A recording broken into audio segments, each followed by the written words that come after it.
is here. Now, broadcasting from the underground command post, deep in the bowels of a hidden bunker, somewhere under the brick and steel of a nondescript building, we've once again made contact with our leader, Mark Levin. Hello, everybody. Mark Levin here. Our number, 877-381-3811, 877-381-3811. Okay. Let's deal with the stupid stuff first. This Omarosa would be a nobody, and she is a nobody, but for the media. She made these tape recordings. We don't know how many there are. Some in the White House. In the White House. Maybe some in the Oval Office. Definitely in the Situation Room when she was being fired. And I don't know if any of these tapes contain confidential or classified information. But the fact of the matter is, nobody should be free to go into the West Wing of the White House and tape the president or tape individuals who are working for the president or even by phone. Otherwise, how is a president supposed to even be able to function? How is the Article 2 branch of our government, the executive branch, even supposed to function when people are bringing in these handheld devices, secreting them, and then recording people? Now, a lot of people are blaming the president for hiring her.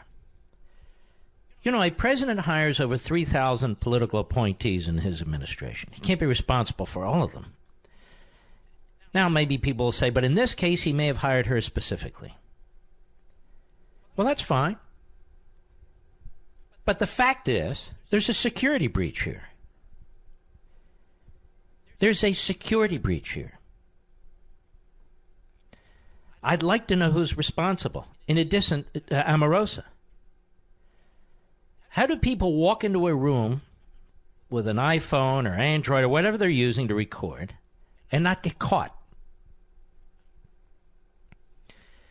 Now, this Omarosa is doing the equivalent of political blackmail. And the media love it. The media keep promoting it. Now, on the one hand, this is their game. They promote her lies, and I'll explain that in a moment, but we're not spending all day on her, I can tell you that. And then they pull back and they say, well, why would you do this? In other words, they give her the airtime, the way they gave Comey the airtime and this Michael Wolff the airtime and the kook professor from Yale the airtime. They give them all airtime. The lawyer, Stormy Daniels, give them all tons and tons of airtime. And then they pull back and they say, why are people attacking us? You're attacking us. You're attacking freedom of the press. No, we're attacking you idiots. You left-wing ideologue slobs and hacks and thugs in the media. We're not attacking the First Amendment. We're attacking you. You don't represent freedom of speech just because you have freedom of speech any more than some carnival barker on the corner does or some homeless guy standing in a box screaming at the top of his lungs. You don't represent freedom of the press just because you're in the press. You're not defending anything. Nobody's attacking the First Amendment. You undermine your own professionalism because you don't have any. There, meet the depressed. Chuck Todd, he's thrilled. He got an exclusive. He's the first one, the Omarosa. Her book comes out on Tuesday. Sits there like a thug, like a buffoon. And she goes on and on and on. They know she's a clown. They know she's a liar, but it doesn't matter. They knew Stormy Daniels was a porn actress. It didn't matter. They'll take anybody if it can hurt Trump, if they think it can hurt Trump. And yet everything she has said so far hasn't hurt Trump at all. Even the tape they played with General Kelly. It showed me Kelly was a consummate professional. He knew exactly what he was doing. He'd obviously talked to the lawyers in the Human Resources Department.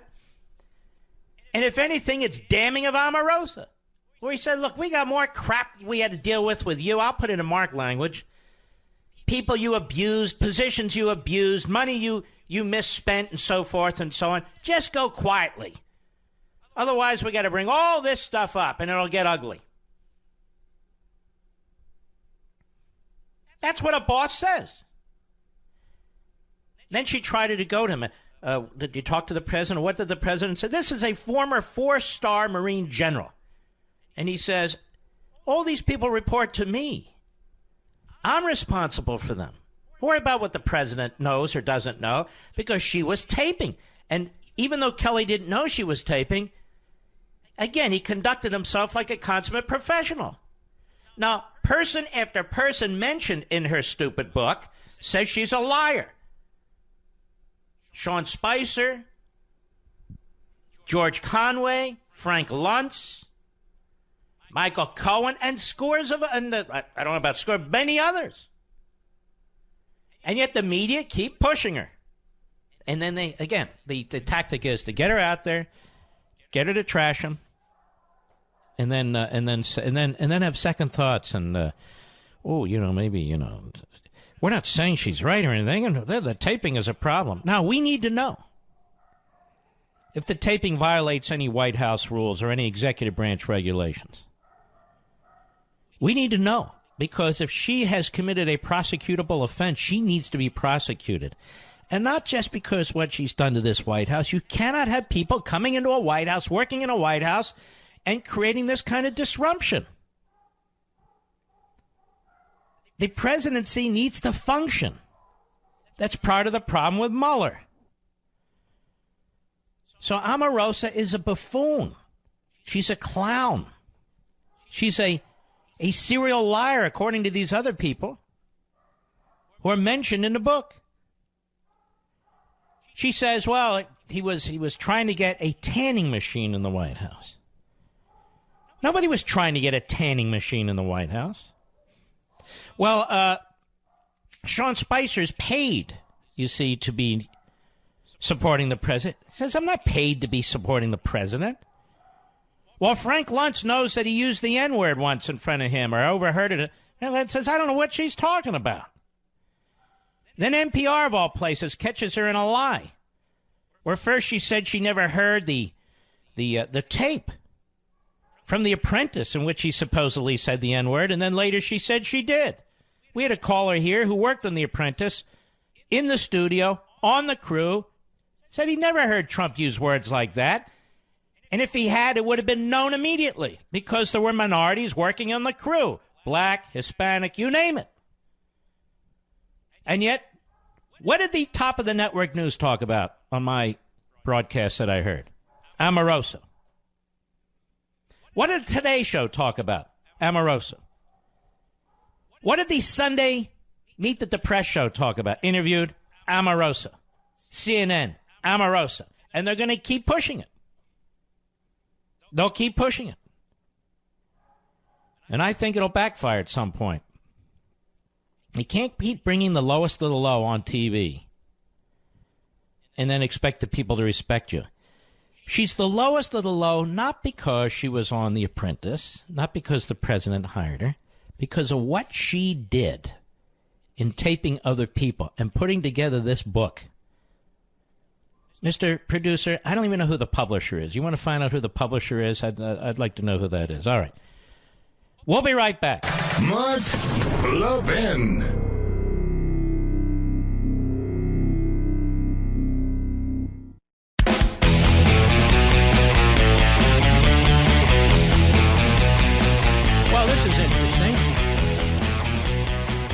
Publisher of Unhinged by Omarosa is Gallery Books, which is owned by Simon & Schuster. Simon & Schuster also owns the Threshold edition, which publishes my books.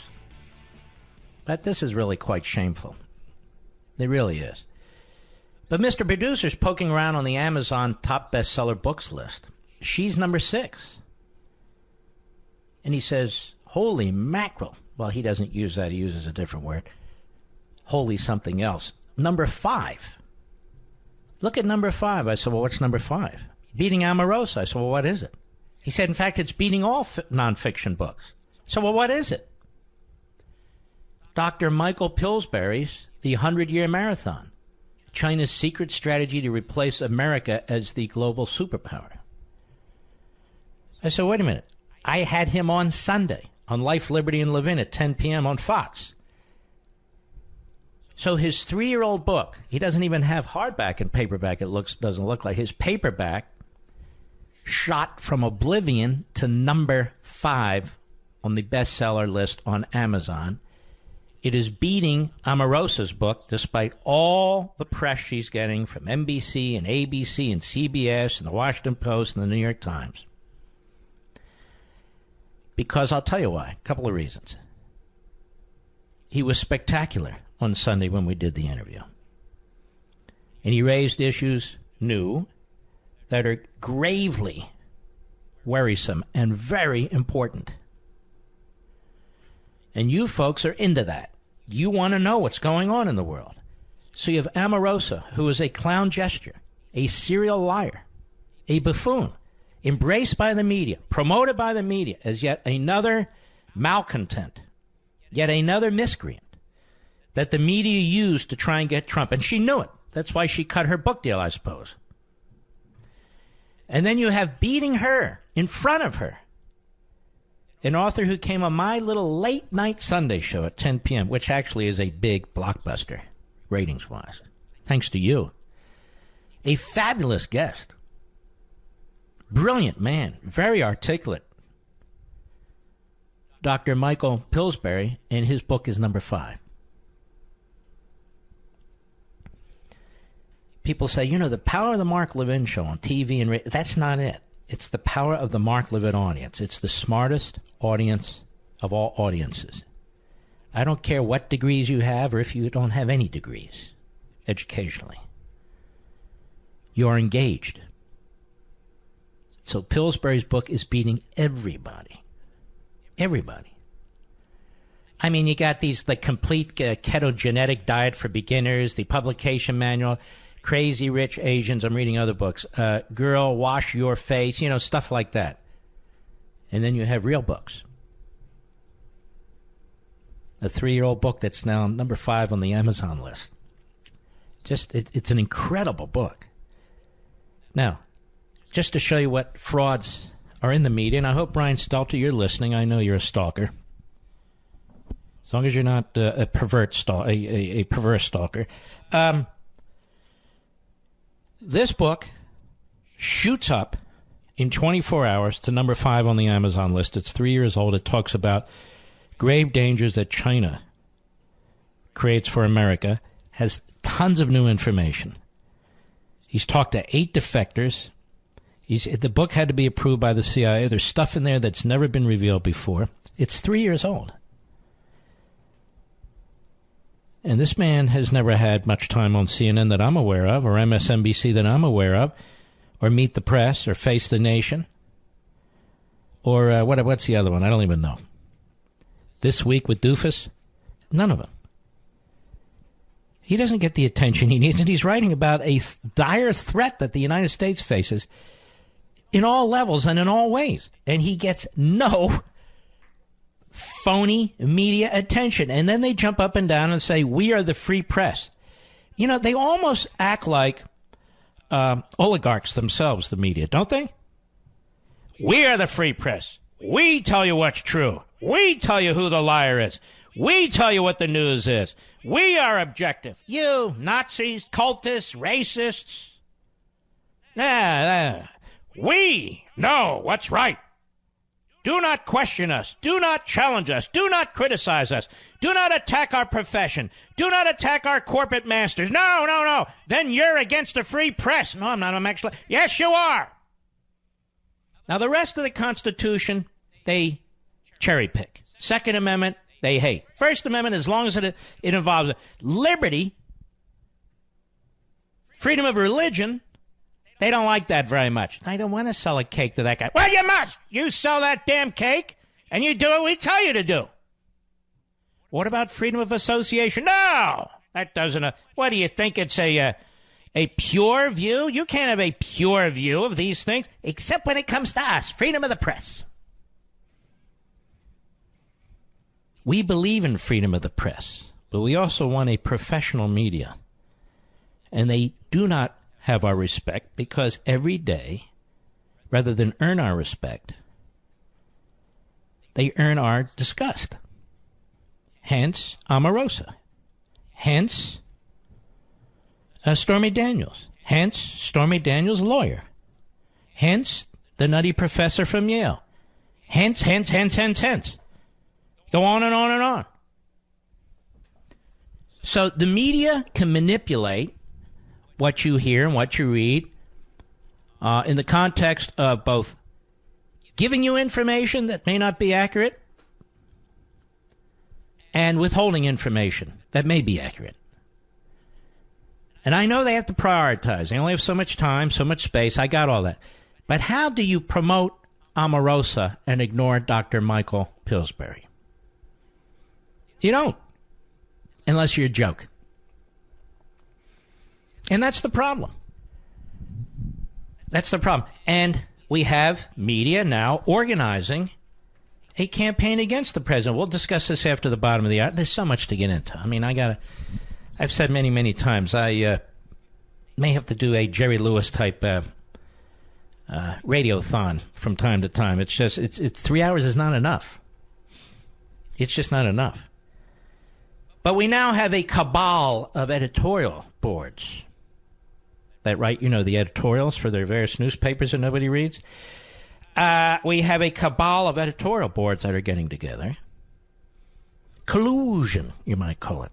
Colluding against the president because they say he's anti-press.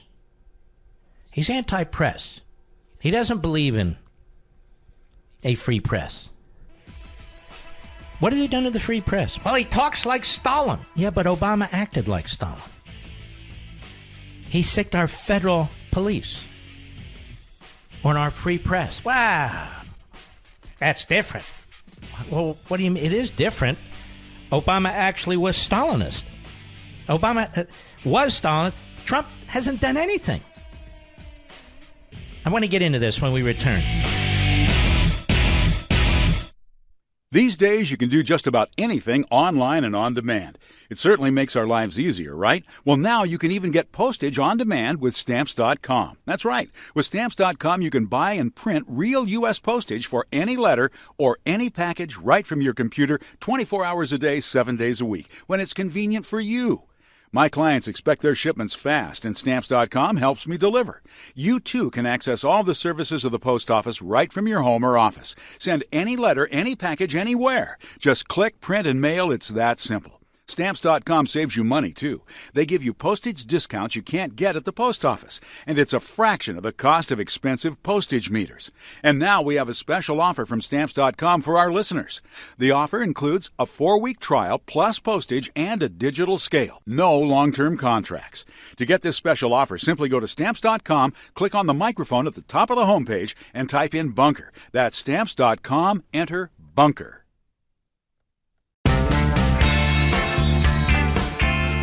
Mark Levin, simply the smartest man on radio. And you can call him 877-381-3811. All right, let's get to this this collusion, this cabal of left-wing editorial pages, most of which are filled with Democrats. I wonder where the New York Times comes down on attacking Trump with their new editorial page writer. The bigot, the racist. I forget her name. Zhang is her name. Susan Zhang, something of that sort. And so, while we don't care what these editorial pages do, because most of them are liberal anyway, or kookier than that, it underscores a point that we've been talking about here often and always. Let's see how Brian Stelter at CNN reports this. Brian Stelter. You know who he is. He's the little dwarf who has a weekend show that nobody watches, and but for me mentioning it, you wouldn't even know it exists. In fact, you wouldn't know he exists. Much like Don Lemon at night. Don Lemon at night. Ask 1,000 Americans who Don Lemon is, and 1,001 won't know who the hell he is. You get my point. And I'm a little angry with the president, quite frankly. I've said for a long time now that Don Lemon is low IQ. Don Lemon thinks that's a racist attack. It's not. Because I've said 1,000 times that Brian Stelter is low IQ and probably lower IQ than Don Lemon. But we're really talking about low numbers at this point, negative numbers.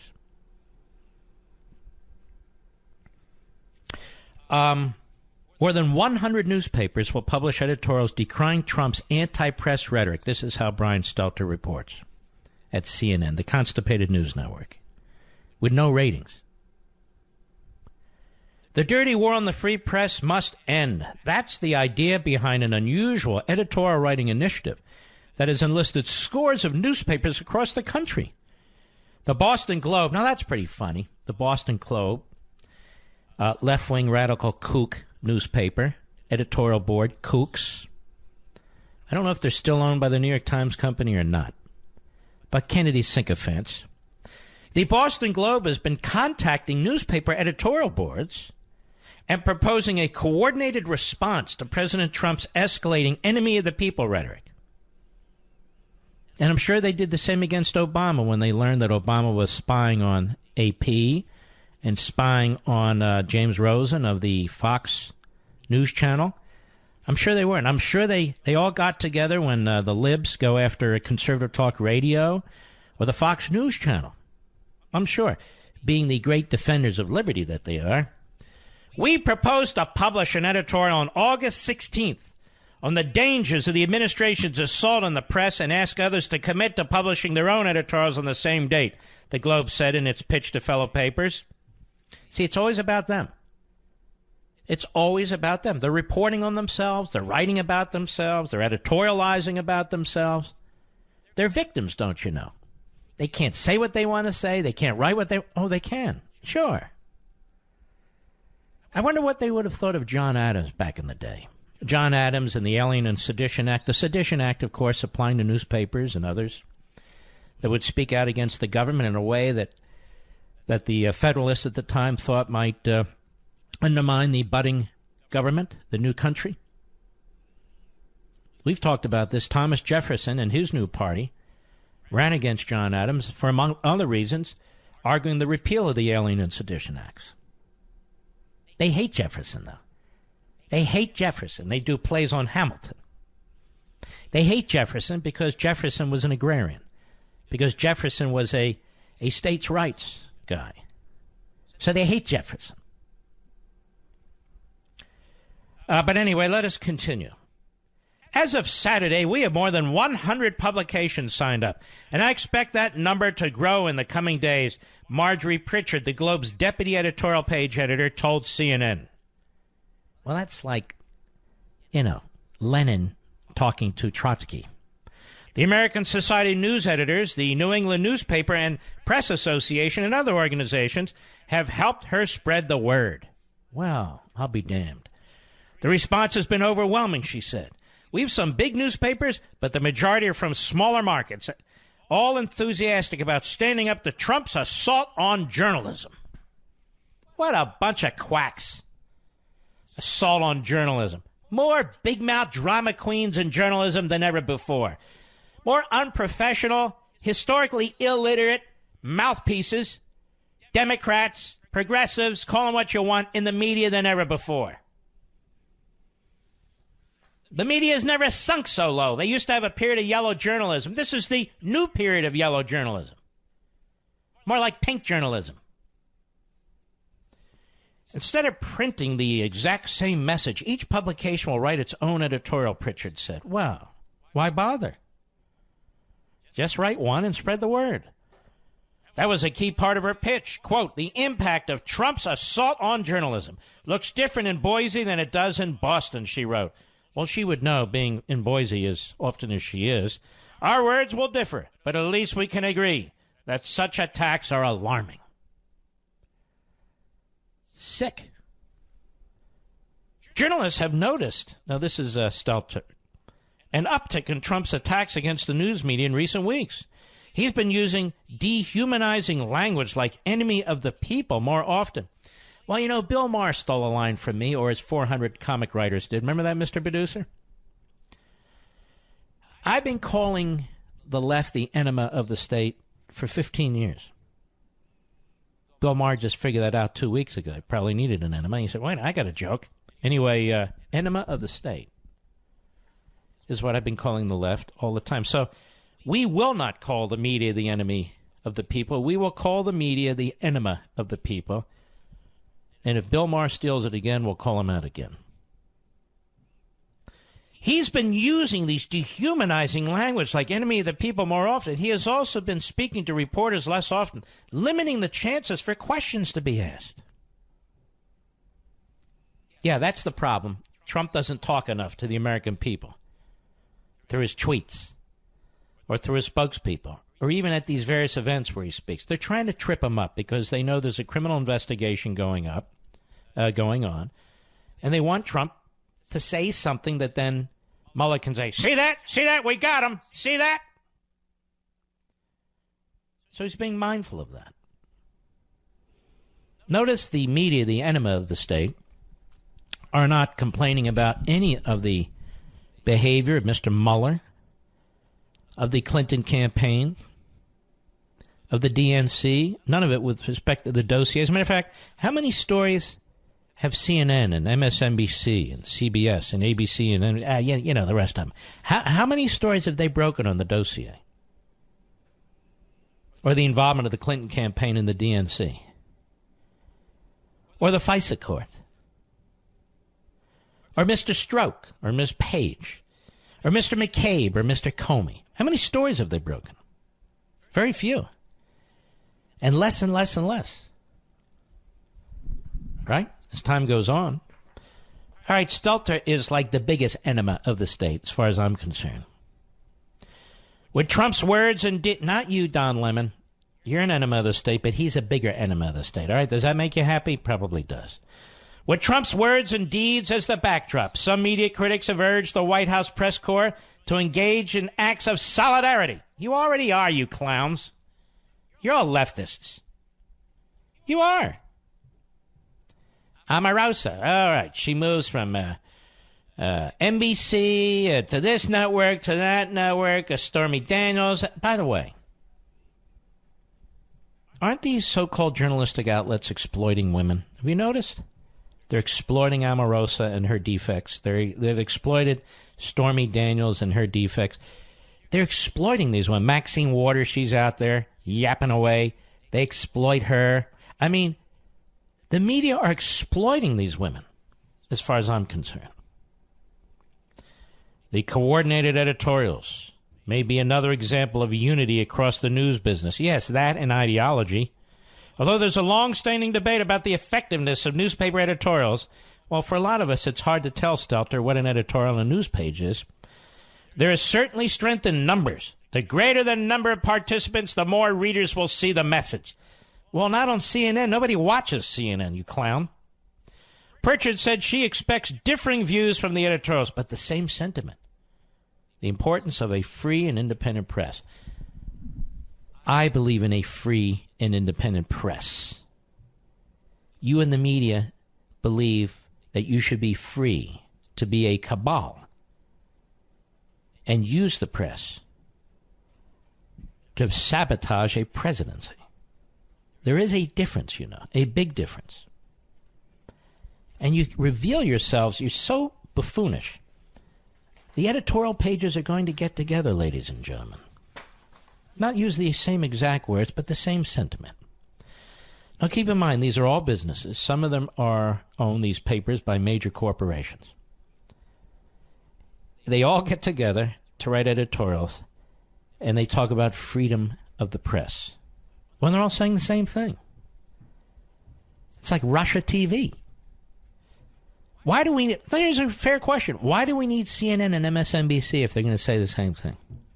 Why do we need the Washington Post and the New York Times if they're going to say the same thing? I'm not saying the government should intervene. I'm a consumer. You and I, we're consumers. We get to decide what we're going to read or listen to. But why do you need a multiplicity of newspapers if the vast majority of them say the same thing? Why do you need a multiplicity of cable channels if the vast majority of them say the same thing? You really don't. And then on top of that, you have these government outlets like NPR and PBS, which, of course, you can never get rid of because without them, we wouldn't have a free press, I guess. Now, the irony there is, of course, the government, as well as your charity, pays for it. I'll be right back. Mark Levin.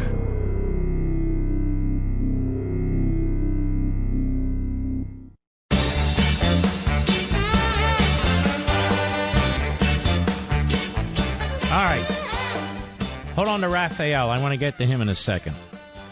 99% of all office chairs are one size fits all. And as a result, your chair is not properly suited to your particular body size, shape, and comfort level. That's why you need the X-Chair. X-Chair's patented DVL, Dynamic Variable Lumbar Support, offers unparalleled support and comfort for your lower back, like mine. You'll feel the difference the moment you sit down. The DVL fits your back like a glove and moves with you throughout the day. You have to feel it, actually, to believe it. Now, if you're a business owner, I strongly suggest giving X chairs to your entire staff. Just wait until you see how much your employees appreciate them and how productive they become. It is a smart investment. Over 96% of people who buy an X chair, sight unseen, absolutely fall in love with it. Over 96%. Now, if that doesn't tell you that there's something special about this chair, nothing does. Now, here's a special deal just for you, my listeners. Go to xchairlevin.com, xchairlevin.com, get $100 off. That's xchair.com, or give them a call, 1-844-4XChair, 1-844-4XChair. Now, X-Chair comes with a 30-day, no questions asked guarantee of complete satisfaction. So go to xchair.com now, and by the way, if you use code LevinFootrest, that's Levin Footrest, you'll get a free footrest with your chair. That's xchair.com, xchair.com, code Levin Footrest. You're going to love it. I know you're going to love it. Raphael, Brooklyn, New York, the great WABC. Go. How are you, Mark? Very well, thank you. I was just listening to your program, and like I told you, call screener, I'm on the editorial board for a newspaper based out of Brooklyn. And we were contacted by that newspaper if we would join their cabal, as you called it. And we made the decision that, as a matter of principle, we would, in fact, editorialize quite the contrary. We plan on editorializing how we support the president, and we think that the media's efforts to undermine him are counterproductive, to say the least. Well, I like that. Are you allowed to tell me the media outlet or no? You don't have to. Yeah, absolutely. It's called the Jewish Press. Ah, we love the Jewish press. Well, let me say this. All conservative or right of center or center publications out there, why don't you write an editorial about how lousy the press has become and how idiotic this argument is that the press is somehow, the president is threatening the First Amendment. Raphael, let me ask you a question. Are you still there, my friend? I am. If the president were actually threatening the existence of the free press, why don't they sue him?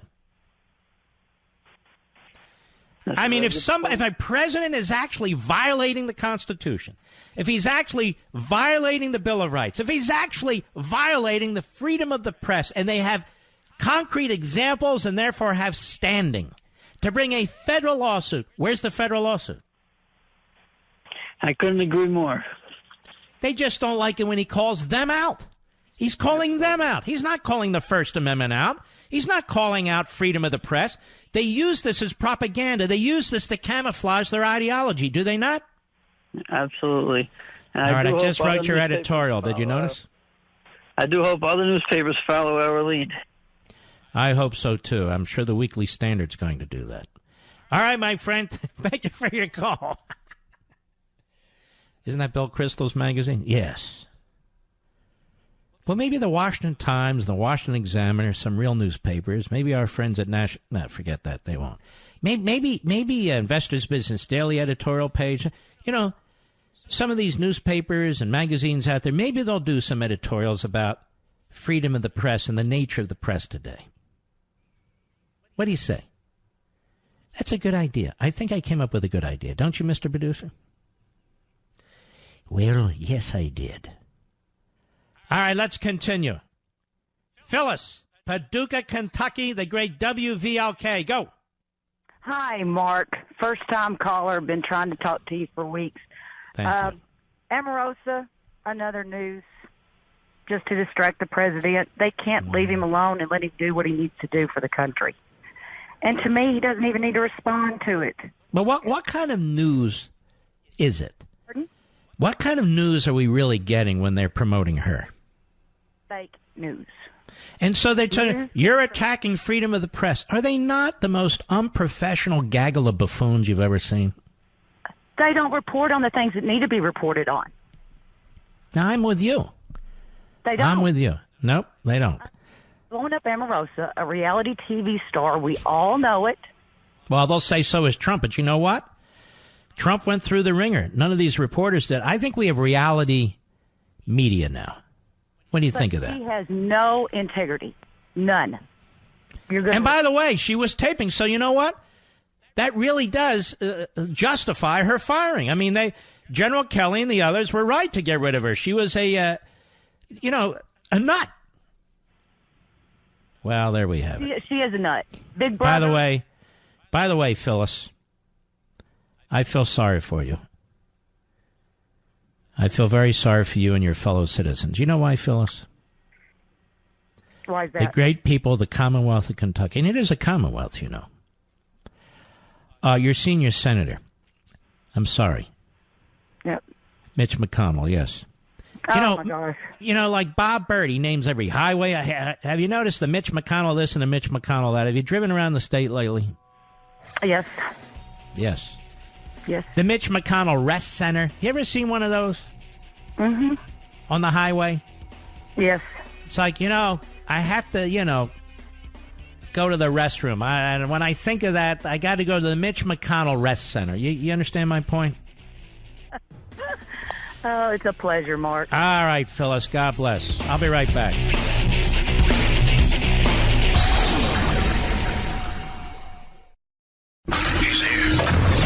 He's here. Now, broadcasting from the underground command post, deep in the bowels of a hidden bunker, somewhere under the brick and steel of a nondescript building, we've once again made contact with our leader, Mark Levin. Hello, everybody. Mark Levin here. Our number, 877-381-3811, 877-381-3811. Yes, I know Peter Strzok was fired today. We'll get into that. But if I started with that, you already know that. I'm the cleanup hitter. I don't just repeat what the number 1, 2, 3 batters have to say. No. Now, they're very good. But I have to do my own thing, Anyway, you want to hear about the Manafort trial today a little bit? Yes, I thought so. Well, it got underway around 1:30, 1:45 today. And this is as reported by, I think it's Reuters. Paul Manafort's trial resumed shortly after 1:15 today, Eastern, with Judge T.S. Ellis III saying the jury would hear from one of the last prosecution witnesses before he addressed motions from both sides. One of those motions includes a sealed filing Manafort's defense submitted today. Prosecutor Greg Andress, you remember he's the one who was crying, said the government has responded under seal. There was no indication in open court about the content of the motions. After a brief sidebar, Jim Brennan, an employee of the Federal Savings Bank, took the stand. Brennan, who received immunity for his lots of people getting immunity here. What would you like me to sing? You get immunity. Any Broadway songs you would like? Yes. How about Hello, Dolly? Kind of the same thing. He's a vice president with the bank from which prosecutors say Manafort fraudulently secured $16 million in loans. Why do they need to give anybody immunity in this case? Seriously. Why give anybody immunity?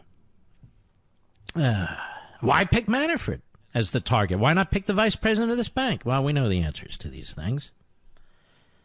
Jim Brennan, this vice president for Federal Savings Bank who got immunity. And by the way, if I were defense counsel, I would add up the number of witnesses who either got immunity or pled. to lower included offenses. And I would give that information, and I'd have a whole chart of it for the jury. See this guy testified? He got immunity. See this guy testified? He got immunity. See Gates here? He was up for 29 years in prison. He may get parole. Look at this one here. Probation, that is. Look at this one here, and just go through the list. That's their case. It's a manufactured case. I'm just saying if I were defense counsel. So this vice president, Jim Brennan, Federal Savings Bank, testified this afternoon that a statement the bank got from Paul Manafort in August 2016 claiming $4.4 million in income the previous year was inconsistent with other records. Several witnesses have testified that the firm actually made less than $400,000 in 2015. Ex-Manafort employee Rick Gates testified that he sent the authentic profit and loss statement to his boss as a Word document so it could be doctored. Such inconsistency, quote, would go to the character of the borrower, which should mean that we would raise a red flag, unquote, Brennan said, the guy who got immunity. You want to know who you're lending to and that the information they give you, you can rely on, said the guy who got immunity. On Friday, while questioning a former employee, defense attorneys suggested that Manafort put up enough collateral through real estate to guarantee the $16 million lent by the bank. Prosecutor Greg Andrus, the guy who cried, tried to undercut the idea Monday, asking Brennan whether the Federal Savings Bank generally relies on real estate sales for repayment for loans. No, said Brennan, the guy who got immunity. We're not in the business to own real estate, he testified. We're in the business to get repaid. Brennan, who still works at the bank, the guy who got immunity, is the secretary for the credit committee that approves loans. He's testifying under an immunity order. Did I mention he got immunity? Which he said means I cannot be prosecuted unless I commit perjury. But you got immunity to avoid prosecution, pal. 2:30 p.m. John Brennan, Vice President of Federal Savings and Bank, who got immunity, also testified today that Paul Manafort didn't declare on his financial applications that he had mortgages on 2 properties in New York, information that would have made it harder for him to secure a loan. Manafort was approved for 1 loan with Federal Savings Bank, but rejected it at the signing table, Brennan testified. Manafort laid out new terms for the loan. The president of the bank, Javier Ubari, rejected the new proposed loan structure, but the loan closed anyway, Brennan said. It closed because Mr. Kalk wanted it to close. That's the CEO of the Federal Savings Bank. But the prosecutors have it all figured out, you see, because Kalk apparently wanted a cabinet-level position. So it was a quid pro quo, don't you know? An email between bank employees presented Monday showed financial details Manafort provided to the bank were red flags and inconsistent, Brennan said. Manafort, now, I have a question. Just think about this logically. If it's the CEO who approved the loan because he wanted a job in the Trump administration, which he didn't get, then why give immunity to the vice president? Why would you give immunity to the vice president? Right? If it's the CEO that cut the deal. Manafort later told bank officials he let his friend borrow the credit card to purchase season tickets with the New York Yankees and had not yet been paid back. Manafort later indicated the friend was his business partner, Rick Gates. But on Friday, a Yankees executive said Gates had never purchased season tickets with the team. Wow. Well, I think that's a life sentence right there. Let's hear some more, shall we? Defense attorneys for Manafort are again trying to argue that their client either wasn't the one who filled out documents inaccurately when applying for loans or else did not know he had done anything wrong. Asking about a profit and loss statement showing Manafort's firm made $4.4 million in 2015, Richard Wessling asked Federal Savings Bank Vice President Jim Brennan if any one person must prepare such documents or whether there's anything wrong with updating such statements as necessary. Brennan agreed that anyone at the company could update such documents if needed, but multiple witnesses have testified that Manafort's firm made less than $400,000 in 2015 and that there was no reason to believe more money would be coming in when that document was sent to Federal Savings Bank in 2016. Wessling went on to suggest that the loan was hardly a favorable one, given that Manafort put up 2 properties as collateral. I've put up properties for loans. I don't have a lot of loans. You put up collateral. I don't even know why. Again, I'm not the same situation, but people put up property for loans. I mean, you got to show them your income. You've got to show them a number of things. Depends on the situation, but that isn't a prima facie case that you're stealing from somebody. I'm just pointing it out. Wessling went on to suggest that the loan was hardly a favorable one, given that Manafort put up 2 properties as collateral, a $12 million house in the Hamptons and a $2.7 million condo in Alexandria, as well as $615,000 cash. The interest rate was 7.25%, and Manafort had to pay a $285,000 fee. Now, if this was for 2016, and you're paying 7.25%, that's pretty high, isn't it, Mr. Producer? 7.25%. You got 2 homes as collateral. That add up to almost $15 million. You put up $615,000 cash. It just doesn't sound like a gimme to me, folks. I'm not a juror. I haven't heard the whole matter. During cross-examination of Federal Savings Bank Vice President Jim Brennan, who got immunity, defense attorney Richard Wessling raised the possibility that the bank may have been at fault for errors that affected Manafort's loans. The bank may have been at fault. Wessling pointed to an incorrect address Brennan had entered in one application and made mention of another error by another employee that made Mr. Manafort's income look better. Wessling also asked Brennan about a review of one Manafort loan conducted by a regulatory body called the Office of the Comptroller of the Currency. During a review of the bank's business, the bureau within the U.S. Department of Treasury had concerns about how the loan was analyzed, but didn't raise any red flags about information provided by Manafort. The point being, a federal agency already looked at this. Brennan testified that one of the loans received a rating of 4, the lowest possible rating an application could get before it could be ejected. Brennan said he would not have approved the loan and it would have gone on the bank's watch list, but he didn't have a choice to give the loan the bare minimum rating. When asked by the judge why he gave the loan a passing grade if he didn't deserve it, Brennan testified Calk had pushed it. Everybody has a fall guy in this. Have you noticed that, Mr. Producer? Nobody wants to take responsibility for anything. But the very, very interesting part comes next. I have to take a break.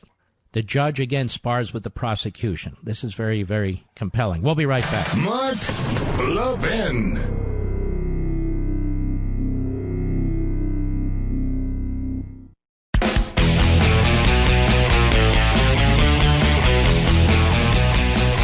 Let us continue with today's Manafort case, trial, Mueller's case, really.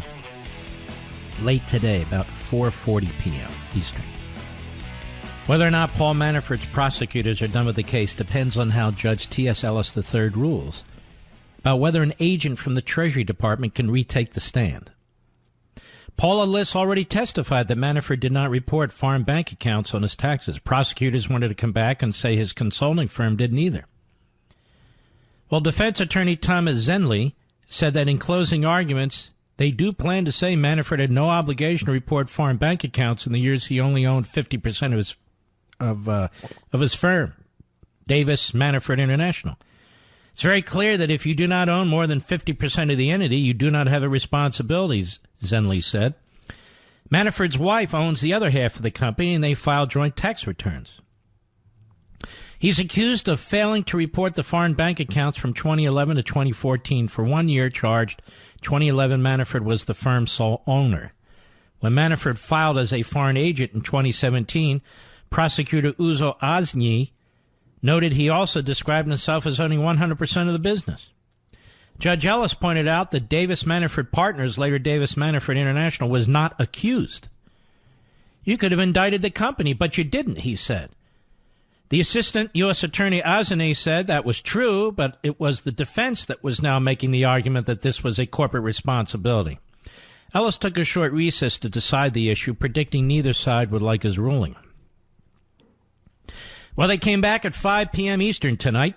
Judge T.S. Ellis III allowed prosecutors to call back Paula Liss, a special agent with the Treasury Department's Financial Enforcement Network. Special counsel confirmed that she would be their last witness.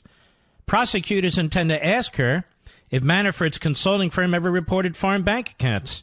Ellis said he would instruct the jury that they cannot find Manafort guilty for his company's failures, but they can use the evidence to decide his willfulness in not reporting 32 overseas accounts on his personal tax returns. After Liss answers 3 questions from prosecutors and any cross-examination from the defense, Ellis said he will hear motions to acquit. That, by the way, is normal procedure. The special counsel's office, after a few minutes with that witness, called its final witness. And let's see. The special counsel's last witness, this Paula Liss, who works for Treasury, had testified early in the trial but was called back, as we pointed out. Liss left the stand after 5 questions. Your Honor, the government rests, Prosecutor Greg Andrus said. Afterward, defense attorneys in a procedural hearing asked that the charges against Manafort be dismissed, saying the evidence lacks materiality and a failure to show the necessary willfulness. Judge Ellis sealed the courtroom without ruling on the defendant's motion for acquittal or asking whether Manafort will present any evidence. What we do will not be permanently sealed, he told media and onlookers gathered in the courtroom. When the case is over, the seal will be lifted. Lead defense attorney Kevin Downing asked to have until tomorrow morning to put together his motion for acquittal, and Judge Ellis agreed. That's where we are today on the Manafort case. So what will happen is the judge will deal with motions unless he acquits right there and then. It'll be the defense turn, as we say, to put on their case. All you've heard so far is the prosecution and cross-examination. You've not heard anything really in terms of the defense counsel's case, so we'll see how that goes. Now, what is missing from this trial? Anybody? Collusion? Conspiracy to defraud in an election? That's a clever one. Not too many Russians in this trial that I can think of. I thought Manafort was the gateway to Trump. Well, they want him to be. They just want him to say something, anything, to take down Trump. Anything. But so far, nothing. Now, on that front, the Mueller front, and I should say affront to the Constitution, Rudy Giuliani was on Fox and Friends this morning, and he had an interesting tidbit here. Cut 1, go. Should be a big week. Should be. I hope so. I think this is the week, I think. All right. Really? For what? I think he'll give us a decision this week on our counterproposal. We're coming down to his looking really bad by interfering in the election, and I think he's got to get it over with by the beginning or early September. Well, I hope so, but that's not necessarily the case at all. Mueller doesn't play by the rules, neither does Rosenstein. So we shall see. And it's quite possible that a subpoena will issue, that Mueller will get a subpoena from a judge, or who knows. And then we're off to the races into the courts. It's quite possible that Mueller will push this. You know, I've said it before, but when I was on with Hannity last week, I said that Robert Mueller is a greater danger to this country than Vladimir Putin when it comes to the campaign and comes to the Constitution and so forth. And so basically they cut it off, that I said, all the media, that Mueller is a greater danger to the country than Vladimir Putin. Now, I'm no fan of Vladimir Putin, as all of you know. I've never been a Code Pink Republican. But in terms of our constitutional order, forget about the military. In terms of our constitutional order, Vladimir Putin doesn't present any threat. He can't. What's he going to do? Again, forget about the military side of this. Yet Robert Mueller is prepared to take a shredding machine to our Constitution, just as Rosenstein has, just as these FBI guys like Stroke did. We'll get to him. There's nothing new to report on him, but we'll get to him. This is important to remember.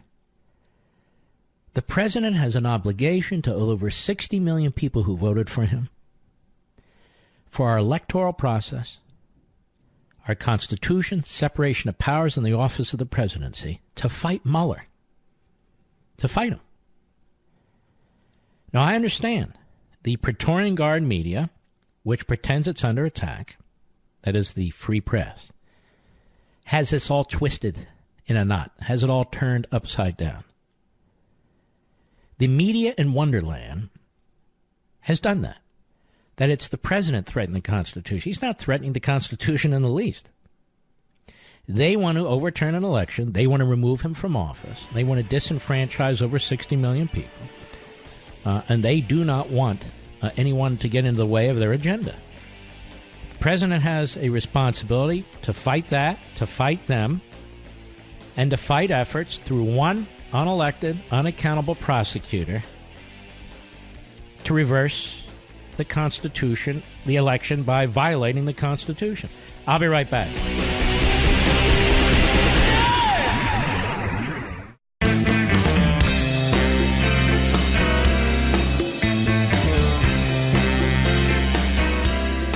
Levin, America's tyranny hunter. Call in now, 877-381-3811. Would you pay your hard-earned money to join an organization that fought tooth and nail for a government-run healthcare system? How about an organization that scripted portion of White House speeches behind closed doors to ensure the passage of the so-called Affordable Care Act, Obamacare? Or an organization that stood against tax cuts for middle-class Americans and small business owners? Would you join an organization like that? No. Then don't join the AARP. Matter of fact, if you're a member, get out of it. Join AMAC, the conservative alternative, instead. AMAC offers an alternative to just about every benefit the AARP offers, but without the liberal agenda. You can become an AMAC member right now at amac.us, amac.us. Wouldn't you rather belong to an organization that fights for your values, like protecting our borders by enforcing common-sense immigration laws, supporting small business, standing up for your individual God-given freedoms? AMAC is the way to go. Now, there's a ton of work to be done, and AMAC is asking that you help them fight the good fight by becoming a member today. The benefits and discounts, by the way, are great, and the cause is great. It's even greater. Join right now at amac.us. That's amac.us. AMAC is better for you, and better for America. What a wonderful organization, the alternative to the AARP, and they have great discounts and benefits, so I hope you'll check them out. amac.us. Giuliani on Fox and Friends. Let's do this again. Cut one, please. Go. Should be a big week. Should be. I hope so. I think this is a good week, I think. All right. Really? For what? I think he'll give us a decision this week on our counterproposal. We're coming down to his looking really bad by interfering in the election, and I think he's got to get it over with by the beginning or early September. But he's an arrogant guy, and I don't think he is concerned about any timetable, an election, let alone the Constitution. Then there's this piece in the Wall Street Journal. President Trump's lawyers believe they can weather a negative report from special counsel Robert Mueller and are prepared to rebut the conclusions, Giuliani, one of Mr. Trump's attorneys, said in an interview. Mr. Giuliani said the president is open to talking to Mr. Mueller under limited conditions. But in a new development, said Mr. Trump wouldn't sit for an interview after September 1 because that could interfere with the midterm elections. Last week, the president's lawyers sent Mr. Mueller a proposal indicating Mr. Trump would take questions about collusion with Russia in the 2016 elections, but not about obstruction of justice after he took office. Obstruction questions, as lawyers worry, could become a trap for perjury accusations. And not only that, it's a presidential prerogative for him to fire whomever he wants. And there should be no questions about that among the rest of it. I think we made the offer we can live with, Giuliani said. Mr. Mueller's office didn't comment. We certainly won't do an interview after September 1. You heard that. And who knows what's going to take place. I know what should take place. They ought to duke it out with this guy. The Constitution's on the president's side. Whether the courts wind up there, I don't know. But the Constitution definitely is. And I've said many times there's an opportunity to really lay open what Mueller has done, what they relied on, the actual collusion and conspiracies that took place. And I want Mr. Mueller to know something. I want his band of merry left-wing kook Democrats to know something, too. There was money paid. I know this. There was money paid. It was laundered through 1 to really 3 individuals or entities that was used to coordinate with the Russians, Mr. Producer. Have I ever told you this? There was money paid by Hillary Clinton's campaign and the DNC. So while he's looking under rocks, I just want Mr. Mueller to know there was campaign money used to entice, to involve Russians in our campaign. And it came from Hillary Clinton and the DNC, a.k.a. the Democrats through their Democrat law firm, their Democrat lawyer, this guy Elias, to Fusion GPS, to a foreign former spy, to Russians. I want him to know this because I know he's looking. He's questioning a madam in New York. He's questioning. He's had hundreds and hundreds of witnesses. I'm sure he's talked to Hillary Clinton about this. I'm sure he's talked to her campaign manager about this. I'm sure he's talked to the DNC and the former chairs of the DNC about this because Mueller wants to know who interfered in the election. And the Democrats want to know, too. They've lectured us over and over again about how bad it is for the Russians to interfere with our election, which I agree with, by the way. And so the evidence that's been revealed thus far, not by Mr. Mueller and his happy band of left-wing kook Democrats, but no, by committees of Congress, by FOIA litigation and so forth, is that there was collusion and conspiracy by the Democrats with the Russians. Just pointing that out. It's true, you know. All right. By the way, you know, there were more media types in Charlottesville covering this supposed protest by these white supremacist knuckleheads than there were white supremacists. Apparently there was like 20 of them or 25 or 21 or whatever the number is. The Antifa Marxist left went nuts, started attacking the cops. But that later. Let's take some calls, shall we?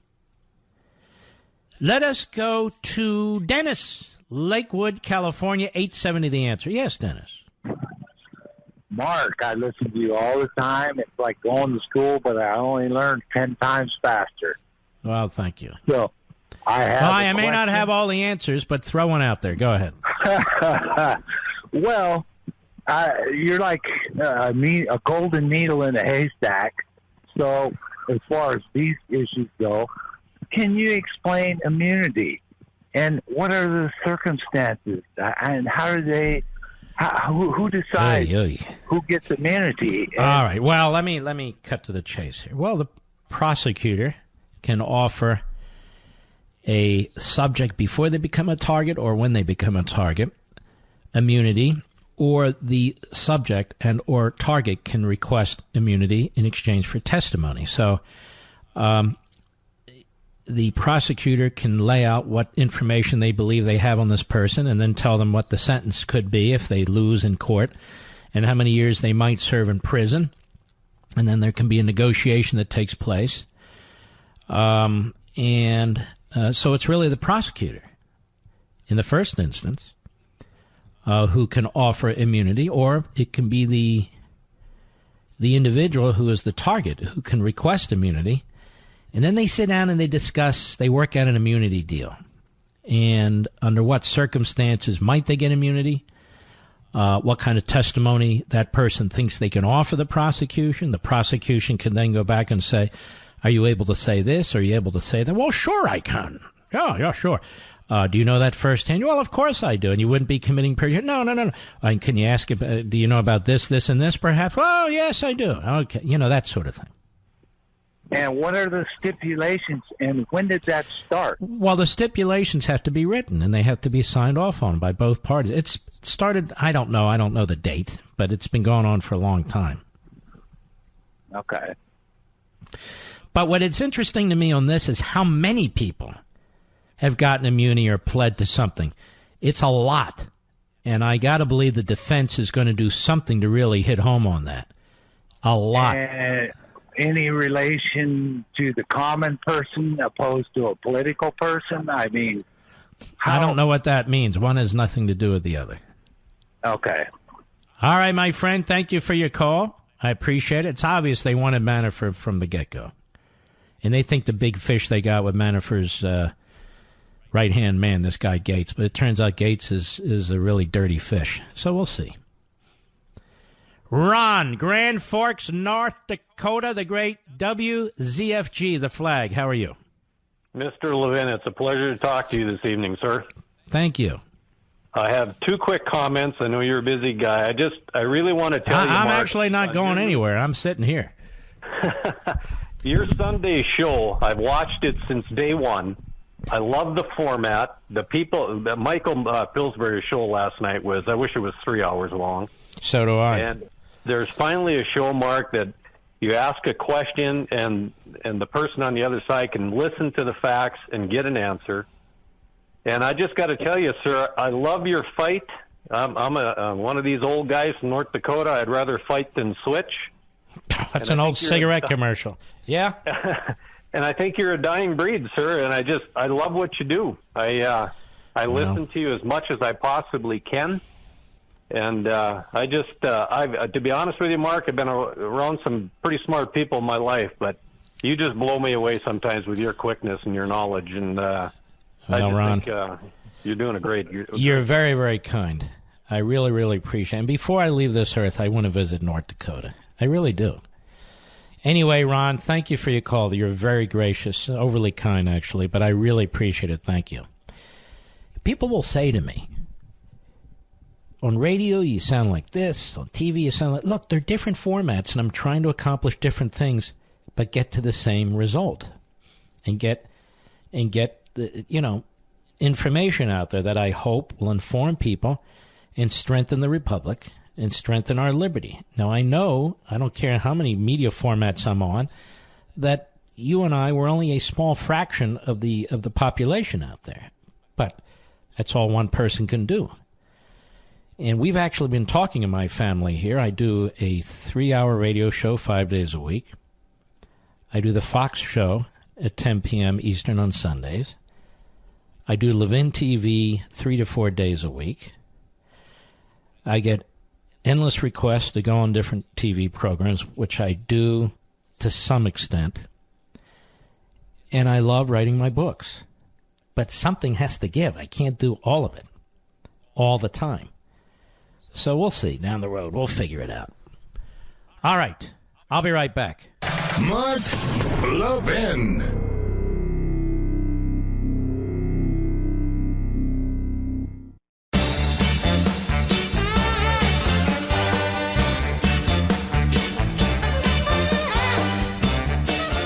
The Communist Control Act. Let's drop that one. I'm not familiar with the Communist Control Act.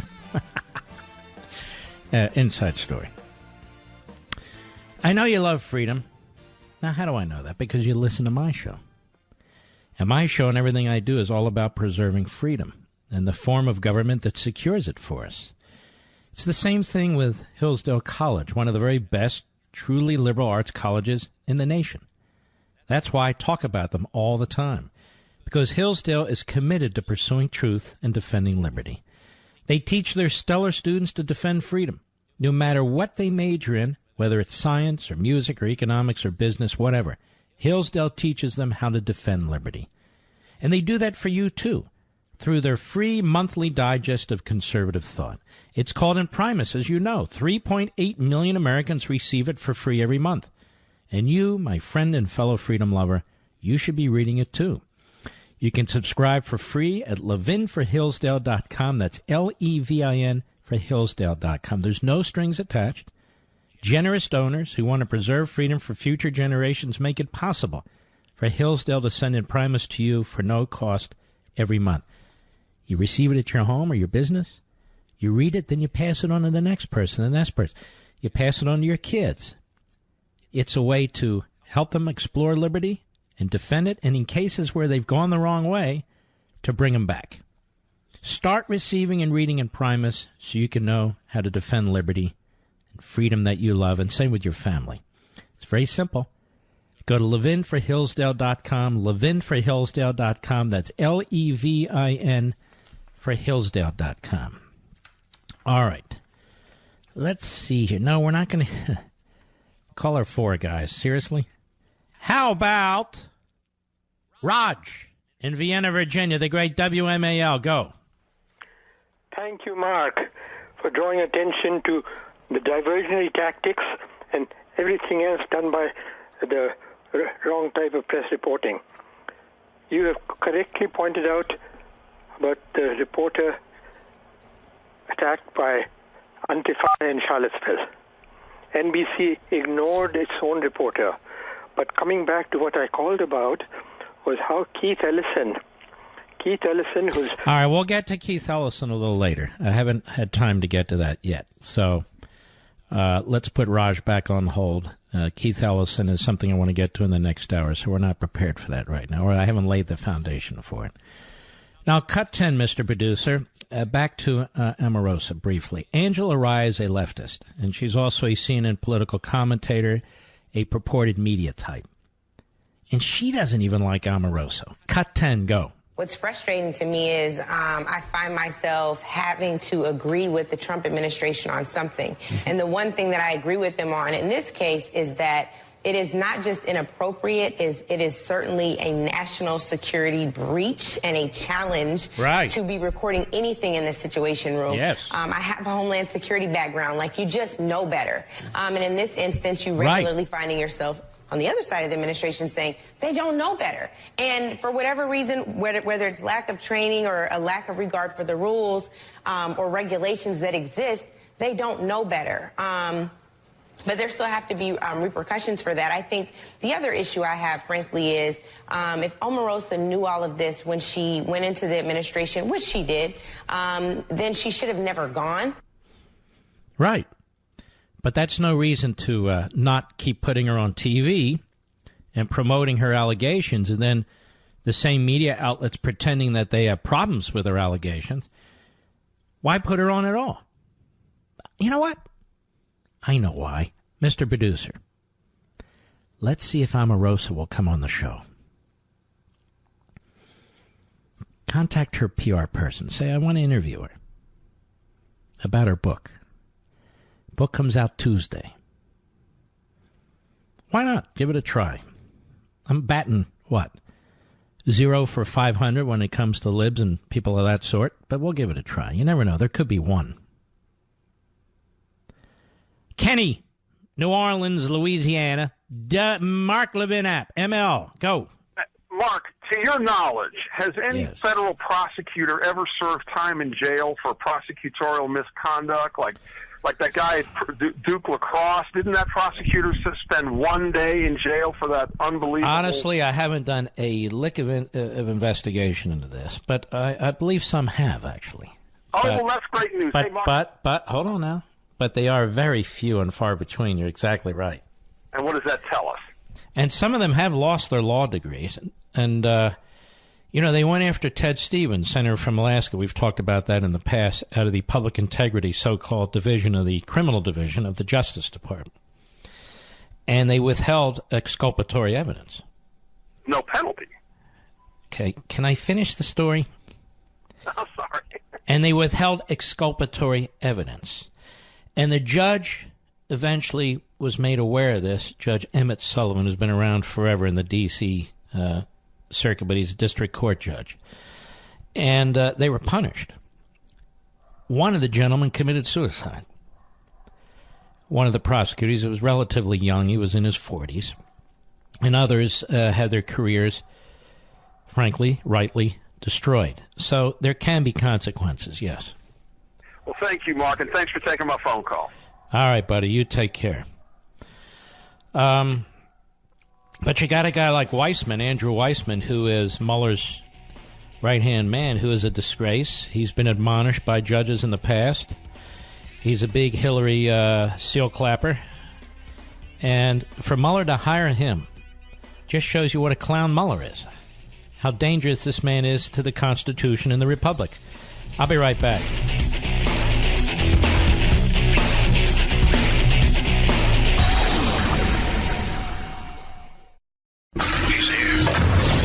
He's here.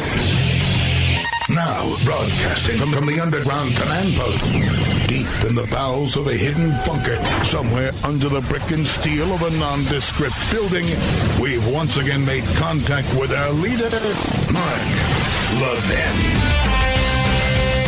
Hello, everybody. Mark Levin here. Our number, 877-381-3811, 877-381-3811. FBI agent Peter Strzok was fired by the FBI over his bias, his anti-Trump texts.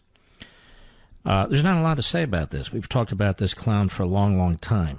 As far as I'm concerned, he's unpatriotic. He's un-American. He took a taxpayer's salary. He tried to use his position to steer an investigation away from Hillary Clinton and steer an investigation against Donald Trump.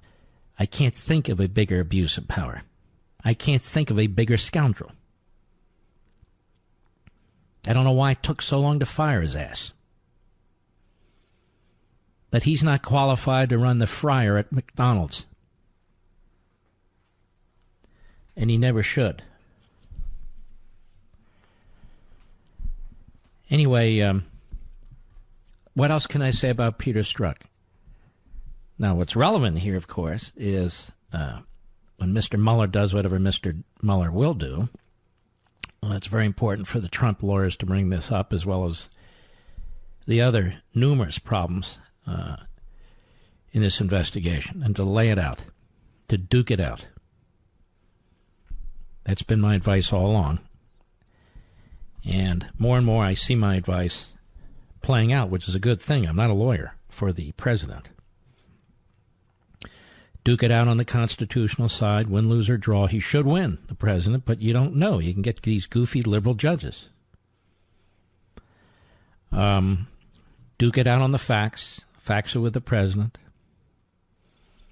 And there'll be plenty more time to discuss this. But the president has to defend the Constitution. That's why he's not your typical citizen. He is one branch of the federal government. He has to defend his office and the Constitution and the prerogatives from a rogue prosecutor who is responsible to nobody. That's what he's got to do. So Strzok is out. What else can I say? I know people want to do an entire hour on this. There's nothing else to say. But there are things to say about Keith Ellison. What? Keith Ellison. Keith Ellison likes to say that he's the first Muslim ever elected to the House. Okay, great. It's America. These things do happen. That's what we say all the time. Anyone can become anything. It's a great country. Keith Ellison had long, significant ties with Louis Farrakhan. He was given a pass by the DNC and the media. I believe he was, I don't know if he still is, the number 2 at the Democrat National Committee, and strongly endorsed by Bernie Sanders. Keith Ellison, in my view, has been an anti-Semite. Then he wants to get higher office. He pretends he's not, and he pretends he had no relationship with Farrakhan. Sure he did. And he has been the congressman in the 5th District of Minnesota, and he wants to be the next Attorney General of Minnesota. But he's got a little problem now. His ex-girlfriend of many years is accusing him of domestic abuse. This is how NPR News, Minnesota Public Radio, because there's just not enough radio in Minnesota, you know, reports it. Keith Ellison, one of the leading candidates to be Minnesota's next Attorney General, confronted allegations Sunday of domestic abuse of a former girlfriend that surfaced days before the election that will decide the party's nominee.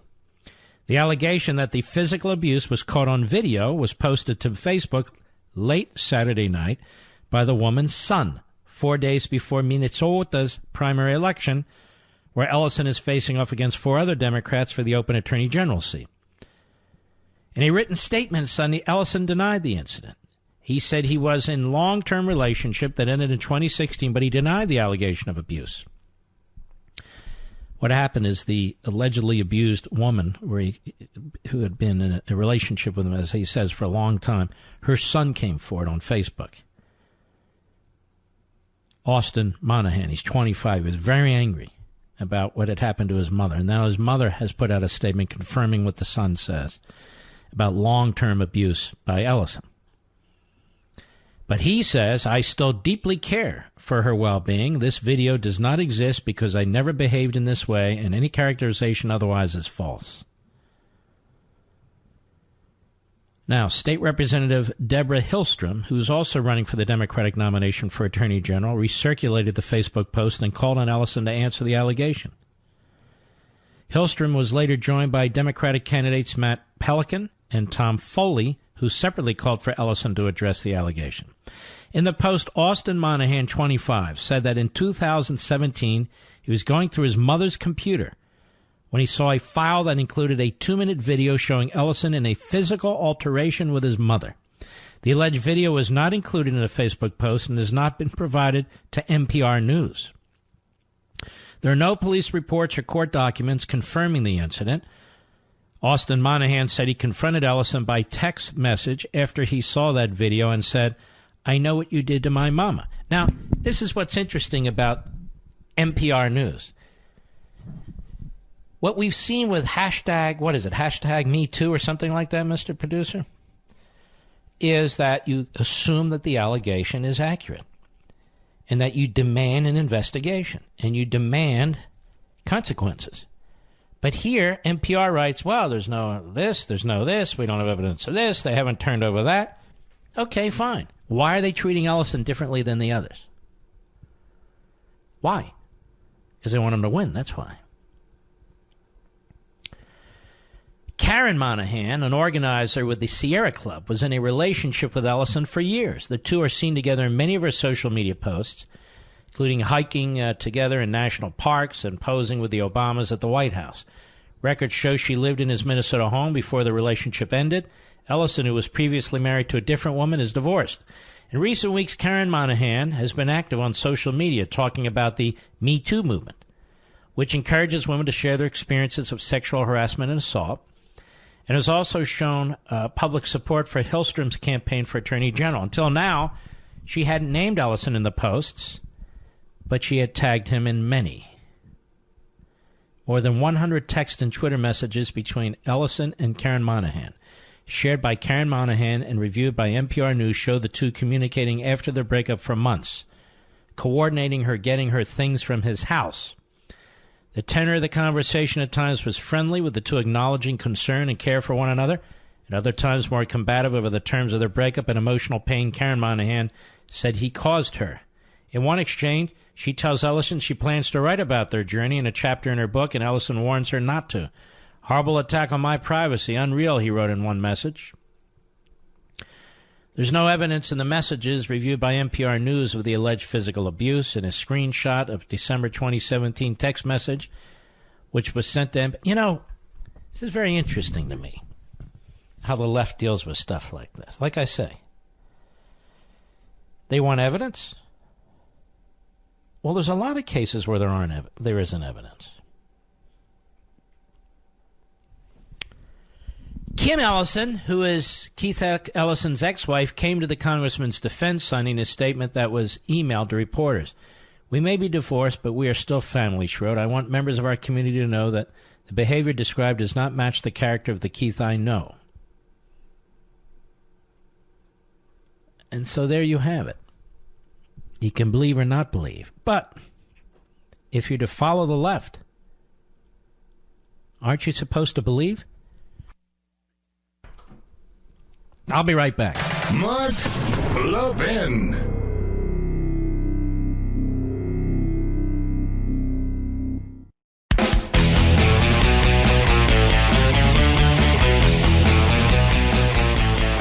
All right, let's go. Ready? Back to our man Raj, Vienna, Virginia, the great WMAL. Go. Thank you, Mark. All right, let's get right to it, big guy. Go ahead. Yes, sir. Very perceptive, getting to how they cover for themselves. And yet they keep on drilling this thing. The one question I have is a very serious one. For all these people who are trying to talk about obstruction of justice and all those things, there has been a gross miscarriage of justice caused by the prosecutor and the prosecutor's misconduct, where they have bribed the witnesses with plea bargaining. They have misconstrued the evidences, and they've built up a case with collusion amongst themselves, and he has not recused himself, knowing full well that he's chosen this whole battery of attorneys. They should all lose their licenses. They're supposed to be officers of the court. They're supposed to have taken pledges to uphold the Constitution. And they've been guilty of all this. How will we get rid? The question is, how will we get rid of this deep state when it's so deeply entrenched in the whole system? I don't know that we can. What do you think of that? I believe that God has his ways. Everybody, well, I know. But God expects his children to do something about it. Amen. There's many places in the world where there's injustice, but people have to stand up to it and so forth. So the question we take on here almost every day is, has the civil society been devoured by the statist progressives, or so much of it that we cannot overcome it? I don't know. I don't want to believe it. So we fight on. But people ask a simple question. They expect a simple answer. There is no simple answer. The standing and what, for example, Tom Fitton and those people have done, could they not have, in fact, we the people have got to rise up and demand this, because it is the trust we placed in them as officers of the court, as officers of the government, and of the Department of Justice. And so maybe we've got to work on that. And if we had work on what? Going to the very courts that approve the FICE applications? What do you want to work on? No, the only substantive way to get back is through convention of states. And you know, I listen to some of these Republicans in some of these states who should know better, and they say things like, well, I'm not exactly against it, but I'm not all that excited for it. And, you know, there's some of the ideas are pretty good. But, you know, even states, you can't necessarily have a balanced budget. And what's this stuff about legislatures and maybe Congress overruling the Supreme Court? That's not a good idea. So you get this constantly. And so it's not enough for people to call radio shows and tell everybody what somebody else ought to do or what they ought to do. People need to get engaged. And on my career on the radio, I've pointed out campaigns people can get involved in. We've talked about the Tea Party movement over the years and gotten involved in that. We now have convention of states. We want people to get involved in that. Short of that, that's all I can do. I liked your idea about the school boards, and at every level for all the people to do a surge in this coming election. Yeah, I mean, when I was 19, as you know, I ran for the school board. I got elected. When I was 20, I served on the school board. These are things people can do all over the country. There's a gentleman in the county that I live in who heard me talk about that one day, and he got involved in the primary process, and he won, and he got elected, and he's sitting on the school board today. But the vast majority of people want other people to save the republic for them. Meanwhile, we have millions and millions of people rising up on the left who are very dangerous, most of them winning, some unwitting, who are very active. When you look at the vote that took place in that 12th district of Ohio, where 87% of the Democrats turned out and 40% of the Republicans, I am disgusted. I am disgusted. You have people in this country who are breaking their backs to prevent the left from devouring this country. And all you have to do is get off your ass and vote, and you still can't do that. All right, Raj, thank you for your call, my friend. Let us continue here. All right, let's go to Chris, Lafayette, California, the great KSFO. Go. Hey, Mark, thanks for taking my call. It's an honor. Right on. Peter Strzok, a man who should have been fired many, many moons ago. Obviously, my question, Peter Strzok, who should have been fired long, long ago. My question to you is, do you believe that now that he has officially been fired, that the Mueller probe, that is like a possibility that it will end quicker because of this new development? Do you think that? I don't think one has anything to do with the other. No. I don't think Mueller's sitting around and saying, geez, if they fire Strzok, I better hurry up and finish my case. such as it is. Why would one be connected to the other? Well, I just thought maybe Mueller would say Comey fired, McCabe fired, Strzok fired. This whole cabal kind of, it's kind of all these people are now at least facing some sort of consequence that he might say, hey, Peter Strzok was one of the lead investigators on my team as well. Maybe I should. I'm just hoping that, Ron. I just don't see him anywhere near that. I see a guy who would say, well, Strzok started it, but we got rid of him. And now we continue to do it. We continue to do it. I just don't see any connection with any of this. I was just hoping that maybe... Stop hoping. This is a brass-knuckle battle. And the fact that Strzok is fired has absolutely nothing to do with what Mueller wants to do or his motivation or his attitude. Mueller wants to take down a sitting president. Why would he stop now? Because Strzok's fired. Yeah, I guess you're right. Well, thank you for taking my question. And all right, buddy. What's that? University. Yeah, thank you. I didn't hear you. You're what? I said I'm a proud student at Liberty University. I'm be heading there this fall. That's wonderful. Wonderful. For some reason, I think president of that university, I knew his father well. He was a very, very good man, and we were quite friendly. Doesn't like me for some reason. I don't know why. All right, my friend. Thank you for your call. It doesn't matter. Some people like me, some people don't. Jim, Rollins, Wyoming, Sirius Satellite. Go. Thank you, Mark. It's a privilege. Thank you. Regarding this Omarosa thing, ultimately, what is she? She's the flavor of the week. Just like Stormy Daniels was the flavor of the week. There's going to be a lot of brouhaha, and then it's going to be gone. And then the chefs are going to come up with a new dish. And it's not going to, ultimately, in the long run, it's not going to mean anything. It's not going to mean anything. It has no effect on me. It has no effect on my associates or so many people that I know. Yeah, but it does have an effect on some people, unfortunately. Oh, yeah, but the only people that's going to even have the effect on are those who stay glued to CNN. It's not going to have that effect. It's not only on CNN. It's everywhere. Well, let it be everywhere. Well, it is. It's not a matter of me letting it or not letting it. See, sir, here's the point. You're a Trump supporter, correct? Well, what the point is that it doesn't. I'm asking you. You're a Trump supporter, correct? Yes. Now There's a lot of people who aren't sure, and when they get this daily drumbeat, there's a reason they're getting a daily drumbeat because there are people trying to wear them down, and in some cases it works. And I'm not one of these guys that comes to the microphone and says, gee willikers, we're going to win no matter what the polls show, no matter what the elections are. Look at this, we're winning 9 out of 10. Look, gee willikers, it's great. It's like a military battle. You got to fight like you're behind. You got to fight like you don't want casualties. You got to fight to defeat the enemy.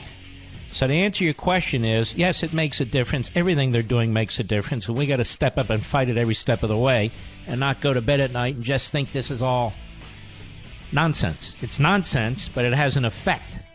Thank you. We'll be right back.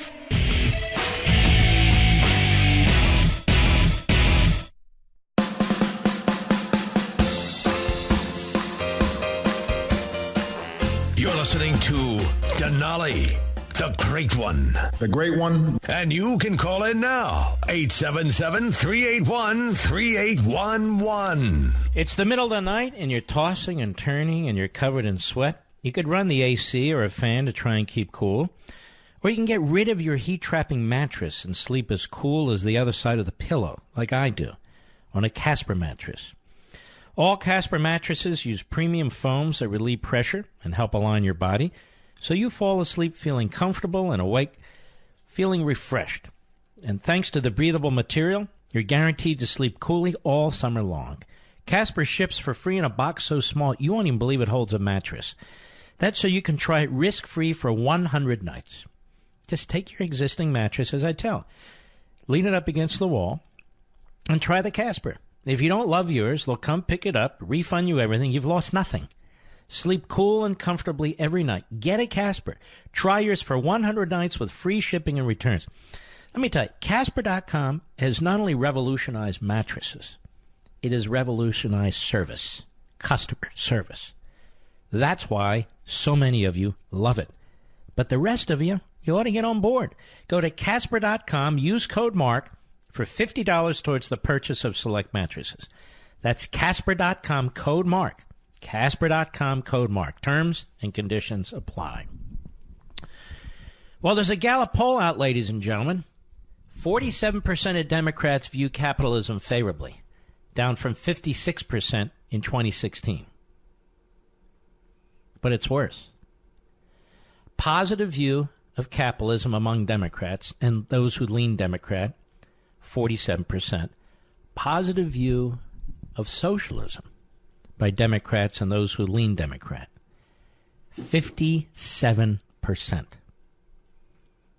Almost 6 out of 10.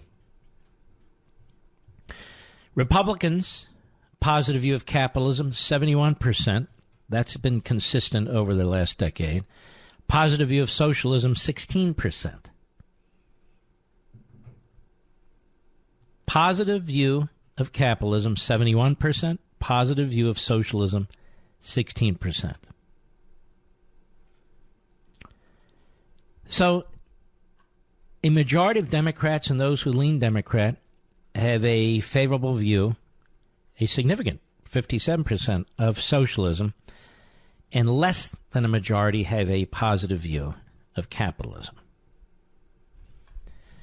So it's becoming increasingly clear that the Democrat Party is fundamentally changing as it fundamentally transforms America. More and more people who are on the taker side of the ledger, who are the beneficiaries of redistribution of wealth, that is, the stealing of wealth from an individual by the government and giving it to another individual, know to register as Democrats. At the same time, the elites, more and more, very, very wealthy, feel the same way. So you have what is relatively consistent with the Democrat Party over the decades. You know what socialism is a modern form of feudalism. It's just bigger and more centralized. Socialism is a modern form of feudalism. It's just bigger and more centralized. And so we're losing the country. A political party that is hostile to American values. Their leaders, when you listen to them,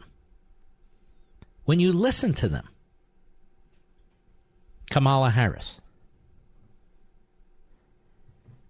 Hillary Clinton, Chuck Schumer, Bernie Sanders, and the list goes on and on and on. When you listen to them, you can hear their dripping contempt for capitalism and, even more broadly, Americanism. And the numbers show that more and more of their followers feel the same way. It's when I wrote this book, Liberty and Tyranny.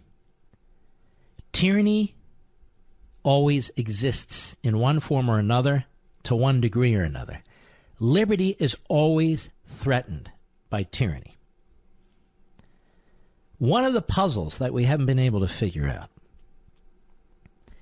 is, how do we stop tyranny from using liberty to destroy liberty? Perfect example. You see, you have a right to associate, a right to free speech. Antifa is very, very violent.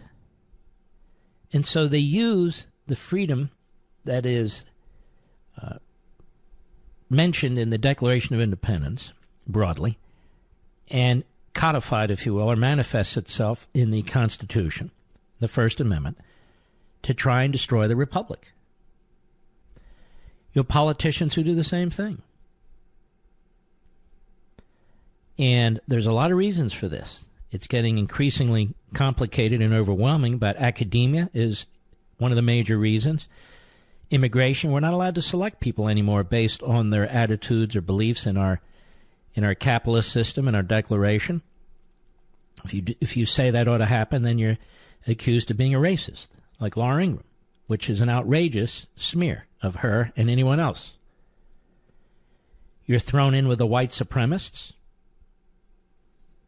And all you're doing is defending liberty and a republic and a constitutional system that benefits everybody who's here, regardless of what their skin color is or anything else for that matter. So we have this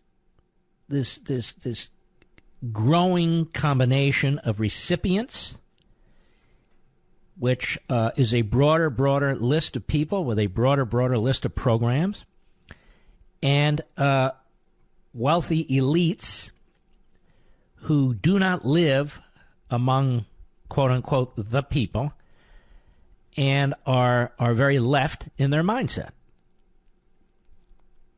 Well, you might say, but they're rich. We've had this discussion. They're rich. Why would they feel this way? They made money. Well, some have inherited it, but you're right. And the reason is they figure they'll always be the top 1%, and they figure they'll always be in control one way or another. There always has to be a top 1%. They'll be in there. Or they'll fly off and go somewhere else. But whatever the reason, it almost doesn't matter. They have to be defeated. We have this discussion all the time. There are people out there who say we have to have a civil debate. I'm not opposed to a civil debate, but it doesn't begin and end there. It's crucial, debating over ideas. But do you think Antifa wants to debate? You think Black Lives Matter want to debate? Is there anything you can say to Maxine Waters or Kamala Harris or Chuck Schumer that would convince them that they're wrong or to have an open mind? Anything? No. Nothing. How about the people who run La Raza? Is there anything you can say to them? No. Nothing. And so while you want to engage people who are capable of being engaged, and you want to debate ideas because ideas are absolutely crucial, that's not enough. That's like having a military with an infantry and no Navy and no Air Force. But this is a battle of ideas. And we're losing them. And I'll tell you why. Because the left controls our institutions. They control the media. They control academia. And they control entertainment. And in that way, they control the culture. And the culture is where the country goes. Politics is an offshoot. The culture is where the country goes. And so when people hear day in and day out that you can have free stuff, that somebody's ripping them off, all they need to do is pay a little bit more. It's not fair. It's unequal. We believe in income justice. We believe in social justice, and football players and other iconic figures are taking knees at the inappropriate time, and they're the ones who are the victims. They're the ones who are to be celebrated, not the men and women who go off to the military, not the cops in blue. No. You wind up with a mess. Socialism does not create wealth.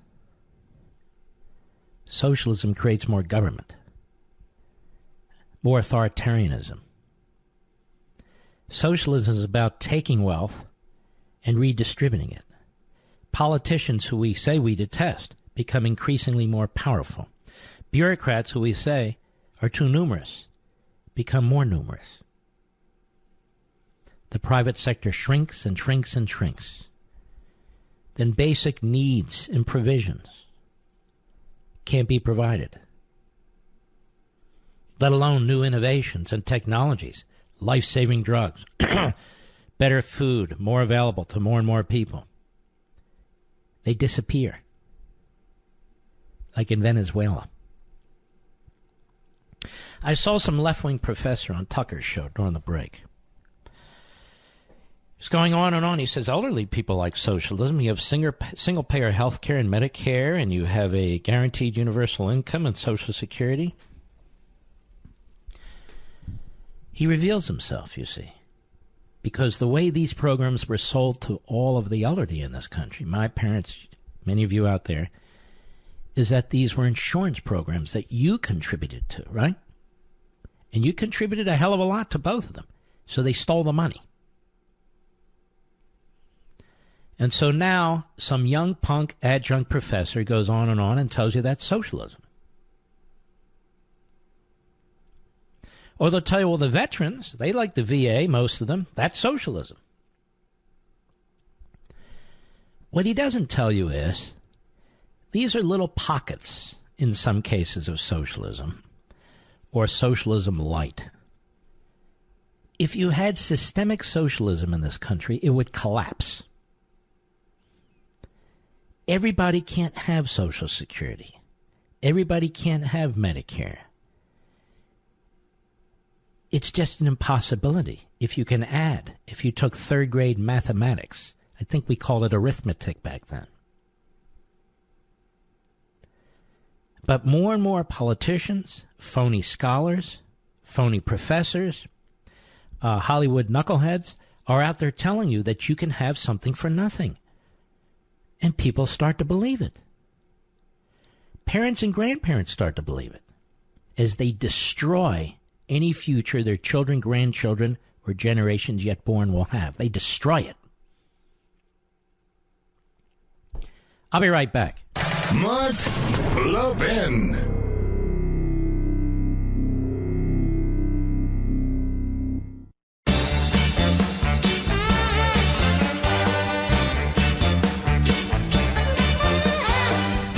You know, I was sent a note from our friends at FilterBuy from a new customer.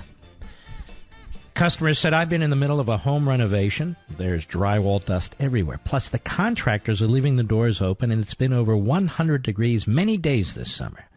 And last weekend, my AC unit stopped working on the second floor. It turns out that the filters were about 98% clogged with drywall dust, and it was choking the system. Buying filters was always a pain, because my system needed custom sizes.